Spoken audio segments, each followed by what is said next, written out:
Hi, I'm Lucy Bloom, and today I'm going to show you how to make a really super simple pest killer from stuff you can find in your house. It's a really effective treatment against aphids, mealybugs, spider mites, and thrips as well. I really hope you enjoy this video, and if you do, remember to like and subscribe. Okay, let's get going.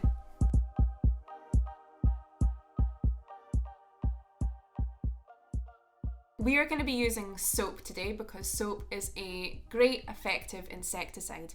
What it does to the bugs I've already mentioned is it dehydrates them. In terms of what soap to actually use, it depends what's kicking about the house for you. You should be using soap flakes if at all possible, but I don't have any handy, so I use liquid soap.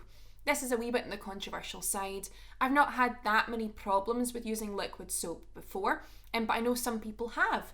Not every single liquid soap works the same. Some of them have harsher chemicals. So what to do before you're committing to using a liquid soap is just have a wee Google. So Google liquid soap, whatever the brand name is, and then insecticide or soapy water solution kill bugs, something along those lines. And then see if you can find anyone with reviews who's used it as an insecticide and what their experience is.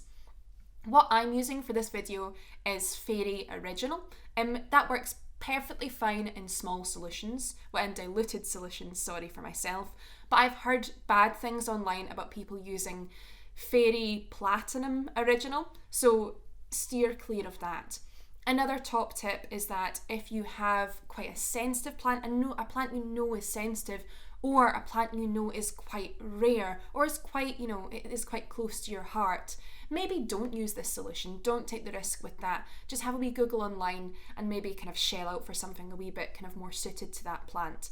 This is a home remedy. It's not going to work for all plants, and it's kind of not an exact science either. So I just want you to know that going in. However, I use this with my pests and my experience has been totally positive.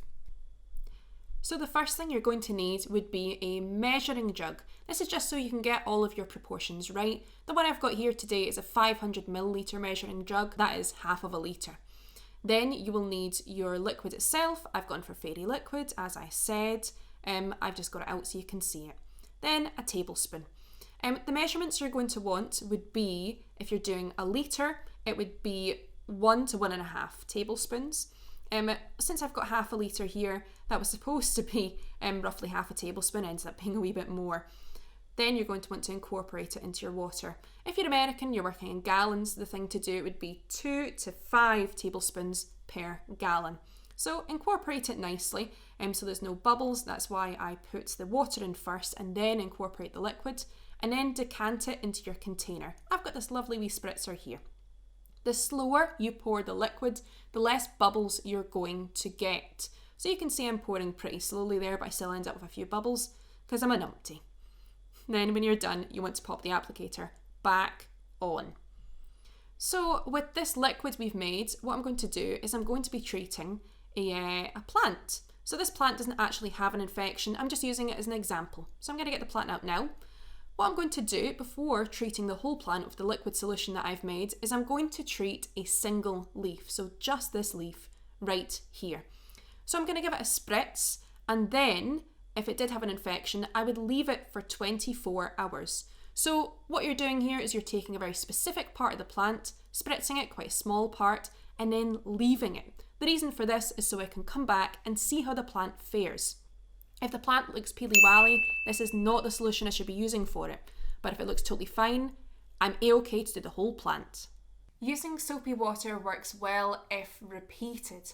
So just because you've treated your plant in an isolated space and you think, that looks totally fine, I'm not seeing any mealybugs, aphids, spider mites on the plant anymore, it does not mean the plant still does not have this infection in the go.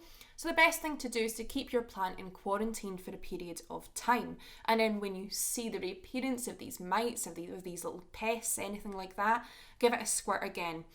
Another way you could be doing this is trying to get rid of the bugs through mechanical means, such as showering the plant, and then occasionally giving it a wee spurts of the solution. Other things that people have added to this kind of solution would be chili powder, vinegar, some essential oils as well.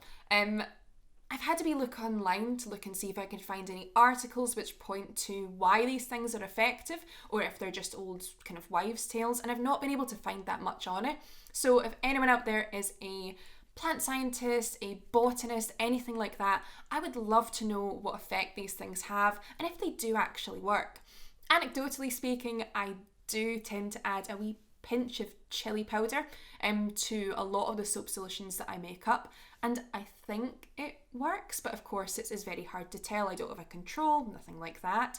If you do want to add chili powder yourself, what to do would be to get a litre of your solution and add 1 teaspoon of chili powder and just mix it all together, and there you go, you can try it yourself and see if you think it has any effect. That is how to make your soap solution, which should be effective against aphids, thrips, spider mites and mealybugs. I really hope you've enjoyed this video.